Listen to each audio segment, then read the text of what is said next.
Hey, welcome to another episode of GeekOutdoors.com.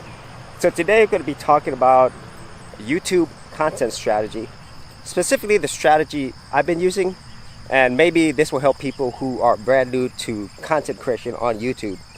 Now, the whole idea of a YouTube content strategy is, in general, kind of thinking about what you're going to produce, the frequency you're going to produce it, and maybe some ways that you could actually be more efficient in your production.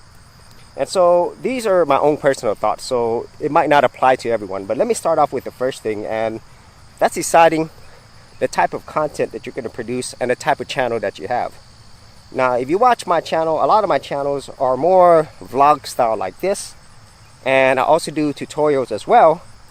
And so that means that a lot of times my production quality is not going to be the highest, okay? Because I'm not spending a lot of time editing, adding special music, transitions, and so forth because of the style of videos that I produce.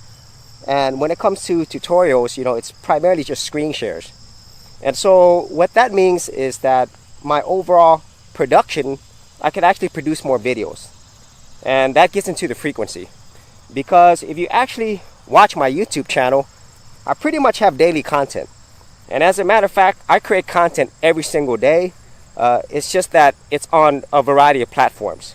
And so for YouTube, most of the times, every week, I have 4 to 7 videos per week. But in terms of content, I have stuff on my social media, specifically on IGTV, Instagram. And so that's where I have most of my daily content along with this. Every now and then, I might do Snapchat, but not as much anymore. And also on my blog as well. And rarely I'll have stuff on Facebook. But it's primarily on YouTube and IGTV and also IG, Instagram. And so that is my particular production schedule and my frequency. And if you've watched my channel, you just see by the title of my channel, I love creating content. So that's really nothing unusual. But as you can kind of see, with the style of videos I produce, the frequency I produce, it makes sense that I have a certain type of production quality, which leads into my whole workflow. Since I don't really spend too much time on editing really high production quality standards, that means that I could probably realistically on a daily basis create and edit 3 to 5 videos per day. And so what that allows me to do is it allows me to schedule a whole bunch of videos, and so I could have videos for the whole week without actually creating videos every single day. And so that is a process called batching. And so if you are a YouTube content creator, most of the times if you're starting out, YouTube is not going to be your primary source of income. And so most people are busy, they have other things, they have other ways that they can make money. Mostly people have a full-time job or they have a family and so forth. So there's other things taking up their time. And so that is why it's so important for you to have some type of content strategy and workflow. And so these are the things that's worked for me. That's why you're able to see so much content out of me, because I like to batch things. My production quality isn't super high, and it kind of goes along with the type of videos that I produce.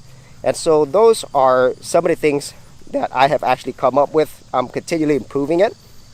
And then later on, maybe as my production quality gets higher, my amount of content output might be lower. Okay, there's really no way around that unless I had more help. And so if you had any thoughts on this, whether you are a brand new content creator here on YouTube or any other platform, or you are a seasoned content creator, I'd like to know your thoughts on your production content strategy and also your workflow as well. So if you did get value out of these videos, be sure to share, like, and subscribe. Hey geeks, if you are a creative geek like me and you wanted to learn how to create content on YouTube and other places on the internet, then check out my Go Content Creators group, where you'll get access to 30 videos plus additional content for all the creative geeks out there. And the best part of it is, all of this is free. Simply head over to the link below, check out my page, and sign up for my Go Content Creators group. Thanks for watching, and I'll see you on the other side. Thanks for checking out this episode. And as always, if you like these videos, be sure to click on the subscribe button. And for full written content, audio content, and additional geek stuff, head over to geekoutdoors.com, and I'll see you outdoors on the very next episode.